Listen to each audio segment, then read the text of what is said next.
तो दोस्तों नमस्कार, मैं हूं अनिल और रेसलिंग सुपर धमाल में आपका स्वागत है। तो दोस्तों WWE के लिए 2025 की शुरुआत काफी धमाकेदार रही। अब तक WWE के दोनों प्रीमियम लाइव इवेंट भी शानदार रहे हैं। इस साल कई बड़े सुपरस्टार्स ने अपने प्रदर्शन से जलवा बिखेरा है, खासतौर पर जॉन सीना और रॉक ने। एलिमिनेशन चेंबर 2025 में जिस प्रकार फाइनल बॉस का किरदार हमें देखने को मिला और साथ ही साथ सालों बाद हील टर्न के साथ वापस आए हैं जॉन सीना, तो अब जो है रोमांच 2025 में और भी ज्यादा सर चढ़कर बोलेगा। लेकिन रोमन रेंस कंपनी का एक अहम नाम है और 2025 की शुरुआत उनके लिए अच्छी रही। इन सभी चीजों के बाद भी एकमात्र ट्राइबल चीफ रोमन रेंस को लेकर WWE का हर फैसला सही नहीं रहा है। इस वीडियो में हम 3 गलत कदमों के बारे में बात करने वाले हैं दोस्तों, जो WWE ने रोमन रेंस को लेकर 2025 में अब तक उठाए हैं। इसलिए वीडियो के अंत तक बने रहें और अगर आप चैनल पर नए हैं सब्सक्राइब करने के बाद ऑल पर क्लिक करें, क्योंकि ये फ्री है और यहाँ आपको हर प्रकार की रेसलिंग जगत से जुड़ी हुई तमाम जानकारी मिलती है और मिलती रहेंगी। इसलिए वीडियो को लाइक करें, शेयर करें, सब्सक्राइब करने के बाद ऑल पर क्लिक करें। तो चलिए दोस्तों बात करते हैं सबसे पहले कदम का। एक सबसे बड़ा गलत कदम क्या हुआ WWE का रोमन रेंस को 2025 में सिर्फ 2 मुकाबलों में ही बुक करना। जी हाँ दोस्तों, रोमन रेंस ने WWE में इस साल अब तक सिर्फ 2 ही मुकाबलों पर रेसलिंग की है। वो रॉ के नेटफ्लिक्स डेब्यू शो का हिस्सा थे और यहाँ सोलो सिकोआ का सामना उन्होंने किया था। रोमन ने इस ट्राइबल कॉम्बैट मुकाबले में धमाकेदार प्रदर्शन किया और बड़ी जीत दर्ज की। इसी के चलते वो एकमात्र ट्राइबल चीफ बनने में कामयाब हुए और उन्होंने उल्ला फाला हासिल कर लिया। रोमन रेंस का 2025 में दूसरा और आखिरी मुकाबला फरवरी की शुरुआत में आया। उन्होंने मेंस रॉयल रंबल मुकाबले में हिस्सा लिया और कुल 4 एलिमिनेशन किए। बाद में रोमन को पंक ने बाहर कर दिया।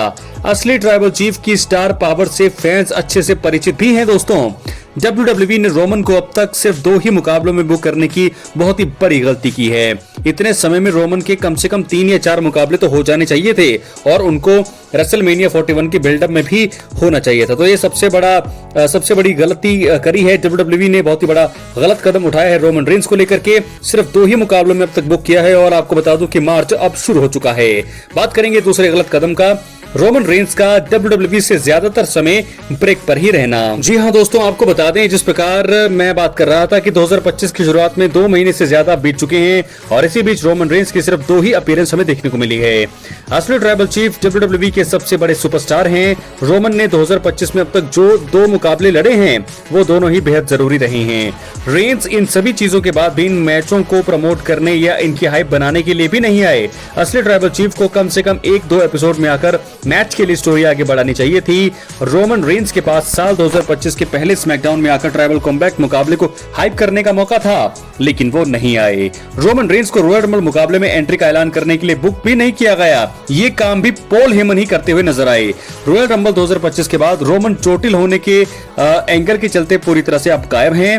रोमन का ज्यादातर समय दोस्तों ब्रेक पर ही रहना सही मायने में एक गलत कदम है और ऐसे में एक बार फिर वो ब्रेक पर है और मुझे नहीं लगता कि हम बात कर रहे हैं कि ट्रिपल थ्रेट मुकाबला हमें रेसलमेनिया में देखने को मिल सकता है। लेकिन क्या इसकी हाइप भी करेंगे रोमन रेंस? क्योंकि अब तक तो सिर्फ सेथ रॉलिंस और सीएम पंक के बीच ही हमें ब्रॉल दिखता हुआ नजर आ रहा है। तो क्या ये बहुत बड़ी गलती करती हुई नजर आ रही है WWE रोमन रेंस को लेकर के? क्या है आपकी राय? अपनी राय कमेंट बॉक्स में जरूर दें। बात करेंगे तीसरे और आखिरी गलत कदम की। दोस्तों आपको बता दें कि रोमन रेंस को एलिमिनेशन चेंबर 2025 में वापस नहीं लाना एक गलत कदम था।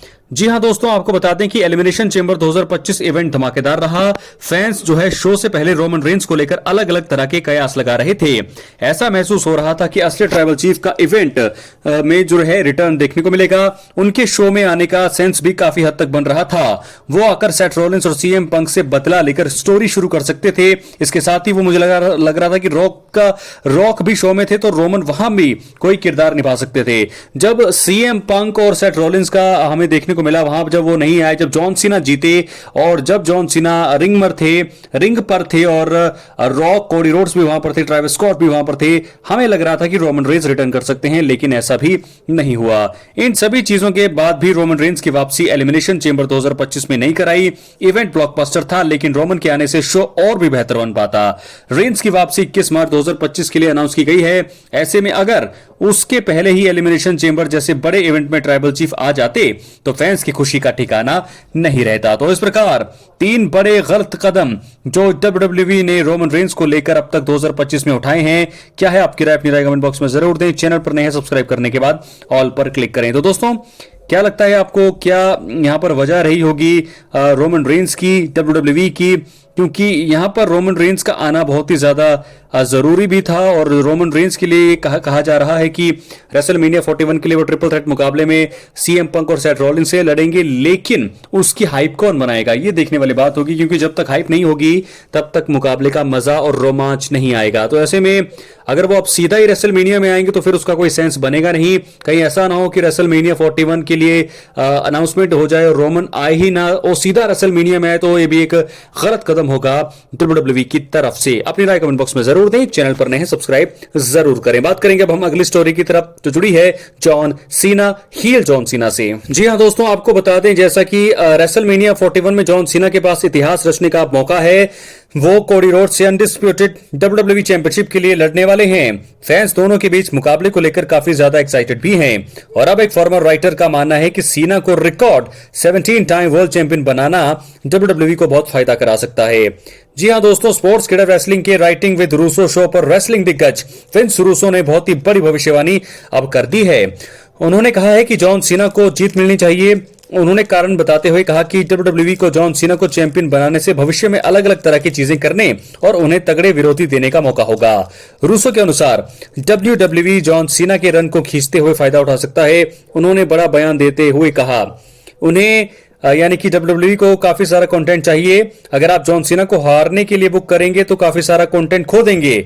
सभी को यह बात पता है कि वो यानी कि WWE चीजों को खींचने वाले बिजनेस का हिस्सा है। इसी वजह से मुझे लगता है कि उन्हें उसका यानी कि जॉन सीना को चैंपियन बनाने का मौका जो है गंवाना नहीं चाहिए और चीजों को जितना हो सके खींचना चाहिए। तो साफ यहां पर कह दिया है कि जॉन सीना जीत सकते हैं। जॉन सीना पिछले 21 साल में WWE में बेबी फेस के रूप में काम कर रहे थे दोस्तों, और उन्होंने इस किरदार में जबरदस्त सफलता भी हासिल की। सीना पर हीरो वाला कैरेक्टर बहुत सूट होता था और वो अपने करियर के अंतिम समय पर अब हैं। इस वजह से किसी को उम्मीद नहीं थी कि जॉन का कैरेक्टर चेंज होगा। एलिमिनेशन चेंबर 2025 में ऐतिहासिक पल देखने को मिला और मेंस एलिमिनेशन चेंबर जीतने के बाद जॉन सीना ने चौंकाने वाला कदम उठाया और रॉक के साथ वो जुड़ गए। इसी बीच उन्होंने कोडी रोड्स को धोखा दिया। सीना 21 सालों बाद दोस्तों विलेन बने हैं और फैंस को उनकी इस नई शुरुआत को लेकर काफी ज्यादा एक्साइटमेंट भी है। सभी चाहेंगे कि जॉन सीना ने जिस तरह से बेबी फेस के रूप में सफलता हासिल की है वैसा ही वो बतौर हील भी कर पाएंगे। तो दोस्तों क्या ऐसा होगा? क्या जॉन सीना रचेंगे इतिहास, रेसलमेनिया 41 में वर्ल्ड चैंपियन बनेंगे? देखने वाली बात। अगर वो वर्ल्ड चैंपियन बनते हैं, कोडी को हराते हैं, तो 17 टाइम वर्ल्ड चैंपियन बन जाएंगे, रिकॉर्ड रचेंगे, रिकॉर्ड तोड़ेंगे।